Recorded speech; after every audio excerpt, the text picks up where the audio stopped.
एक देश को महाशक्तिशाली बनाने में सबसे बड़ी भूमिका उस देश के राष्ट्रपति की होती है। और अगर विश्व के सबसे ताकतवर राष्ट्रपति की बात की जाए तो आपके दिमाग में अमेरिका की छवि उभरती होगी, क्योंकि अमेरिका एकमात्र ऐसा देश है जिसने सालों से खुद को उस मुकाम पर बनाए रखा है। लेकिन हमने राष्ट्रपति के रूप में अमेरिका में कई चेहरे देखे हैं, पर एक ऐसे राष्ट्रपति भी हैं जो करीब 20 साल तक या तो राष्ट्रपति या फिर प्रधानमंत्री के रूप में शासन कर रहे हैं। अपनी लोकप्रियता और दमदार पर्सनालिटी के रूप में व्लादिमीर पुतिन रूस के राष्ट्रपति हैं। माना जाता है कि रूस को ताकतवर बनाने में पुतिन की बहुत बड़ी भागीदारी है। आज रूस के पास सबसे शक्तिशाली हथियार है। तेल उत्पादन के मामले में रूस दुनिया में दूसरे स्थान पर आता है। साथ ही रूस भारत, वियतनाम, मिस्र, सऊदी अरब और तुर्की को हथियार और मिलिट्री इक्विपमेंट प्रोवाइड कराता है। लेकिन रूस ने विश्व स्तर पर अपनी मजबूत पहचान कैसे बनाई? कैसे रूस दुनिया की महाशक्ति के रूप में उभरा और इसके लिए रूस ने कितना संघर्ष किया, जानिए इस वीडियो में।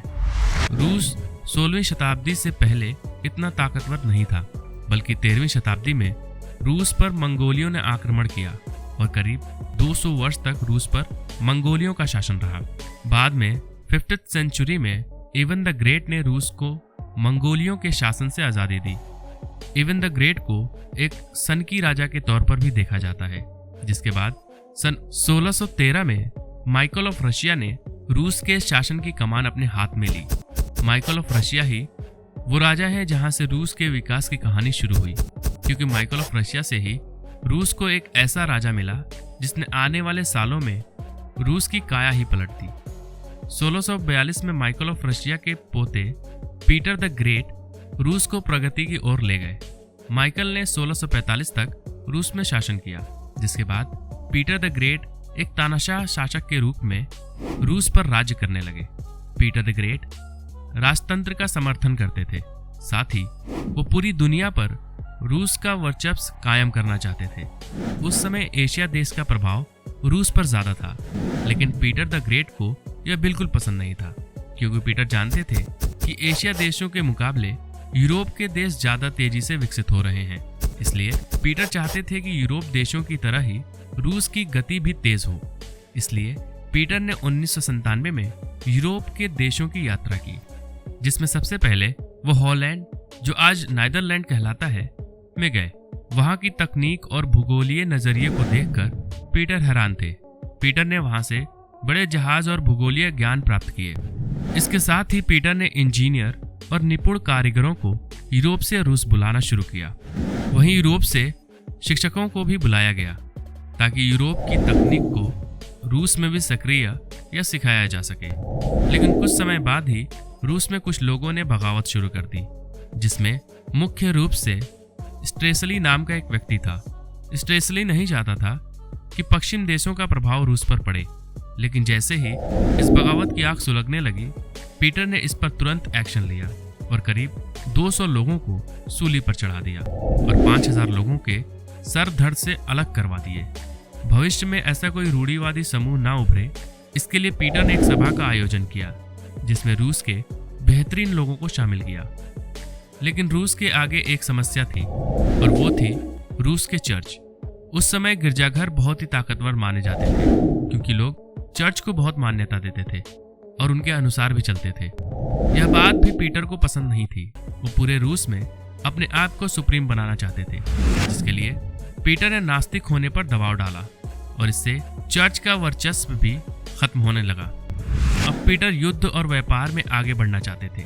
पीटर ने अपनी एक सेना तैयार की, जिसमें 2 लाख से भी ज्यादा रूसी सैनिक थे, और समुद्र में भी शक्ति प्रदर्शन करने के लिए समुद्री सेना का निर्माण किया, जिसमें 700 से ज्यादा युद्ध के जहाज शामिल थे। वहीं पीटर पूरे यूरोप पर अपना कब्जा जमाना चाहते थे, पर उस समय स्वीडन का प्रभाव यूरोप पर अधिक था। स्वीडन ने पहले से ही डेनमार्क जैसे देशों पर अपना वर्चस्व कायम कर रखा था। स्वीडन को हराने के लिए पीटर ने पोलैंड और नॉर्वे जैसे देशों को अपने ओर किया। फिर उनके बीच 1721 में एक संधि हुई, जिसमें एस्टोनिया और बाल्टिक सागर पर रूस का कब्जा हो गया। लेकिन 1725 में पीटर द ग्रेट की मृत्यु हो गई। अब नए राजा के रूप में उनके बेटे पीटर III उनके स्थान पर राजा बने, लेकिन एक कमजोर राजा होने की वजह से देश का नेतृत्व नहीं कर पाए। लेकिन उनकी पत्नी कैथरीन द ग्रेट ने रूस पर अपना दबदबा कायम किया। कैथरीन मूल रूप से जर्मनी की रहने वाली थी और जर्मनी के लोगों को युद्ध में निपुण माना जाता है। कैथरीन पीटर द ग्रेट के नक्शे कदमों पर चली और रूस के विकास पर जोर दिया। पीटर द ग्रेट का सपना था कि रूस का समुद्री व्यापार 12 महीने चलता रहे, जिससे आर्थिक विकास में मदद मिले। कैथरीन ने ऐसा ही किया। साथ ही यूरोप के देशों पर वर्चस्व हासिल करने के लिए 1782 से 1792 तक रूस और ओटोमन एम्पायर के बीच युद्ध चला, जिसमें रूस की जीत हुई। इसके बाद मानो रूस का समुद्री व्यापार इतना तेजी से बढ़ने लगा जिसकी किसी ने कल्पना भी नहीं की थी। साथ ही आर्थिक विकास में तेजी से रफ्तार आई, जो आने वाले 200 वर्षों तक रूस को एक महाशक्ति के रूप में खड़ा कर सका। साल 1917 में रूस पर लेनिन ने राज करना शुरू किया। लेनिन मार्क्सवादी विचारधारा से बहुत प्रभावित थे, जिसके आधार पर सन 1922 में सोवियत संघ की स्थापना हुई।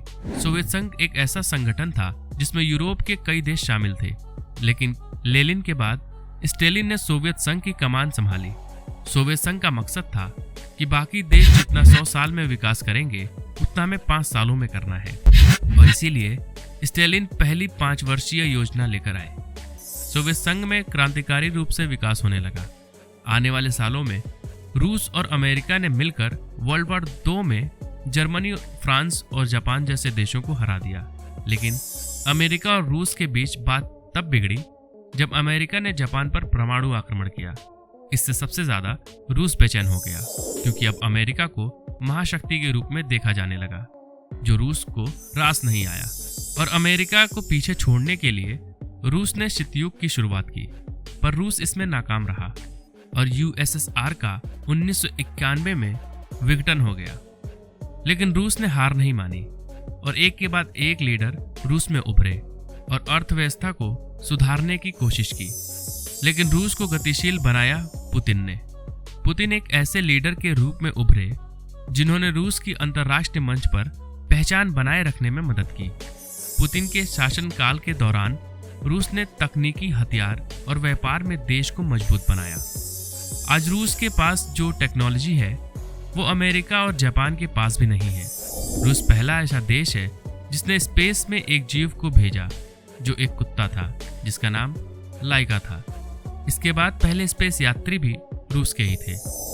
आज चाहे रूस अर्थव्यवस्था के मामले में 11वें स्थान पर हो, लेकिन रूस की पहचान विश्व में किसी सुपर पावर से कम नहीं रहेगी।